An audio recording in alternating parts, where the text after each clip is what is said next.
మనోడు ఒక చిన్న సైడ్ బై సైడ్ ఇచ్చిండు మనకి. మన ఓన్ సైడ్ బై సైడ్ లో ప్రదీప్ లో నేను ఇంకొకళ్ళు కూర్చొని వెళ్తూ ఉంటాం. ఇంకా ఇంకో థింగ్ ఏంటంటే ఆల్రెడీ ఒక వేల్ ని కాట్ చేసిందంట ఓషన్ లో. ఆ వేల్ ని లాక్కొని వచ్చిండ్రు. ఈ ఆఫ్టర్నూన్ ఆ వేల్ ని కట్ చేయడం చూసాం ఎక్స్ప్లోర్ చేయడానికి. ఇక్కడ నేటివ్స్ వేల్స్ ని హండ్ చేయొచ్చు. ఒక 40 feet వేల్ షోర్ కి తీసుకొచ్చిందంట. మనోడు గన్ తీసుకొని వస్తుండ. ఇరుక్కుని వెళ్తున్నాము.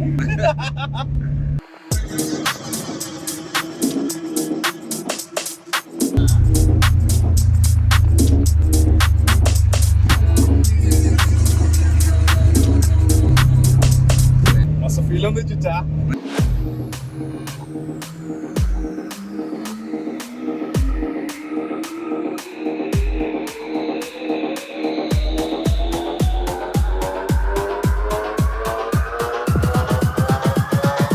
ఇంత దూరం ఒక వెహికల్ ని తీసుకురావడం చాలా కష్టం. స్టక్ అయితే మళ్ళీ హెల్ప్ కూడా దొరుకుతుంది. ఇక్కడ మొబైల్ సిగ్నల్ కూడా లేదు.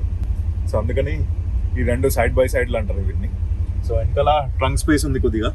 సో ఆడ బ్యాగులు పెట్టేసినాం. ఆడ బ్యాగులు పెట్టేసి ముందర ముగ్గురం కూర్చున్నారు. దీంట్లో ముగ్గురం, దాంట్లో ఇద్దరు కూర్చున్నారు. రికార్డ్ చేసుకుని వస్తున్నారు వాళ్ళు. Tip of the north America.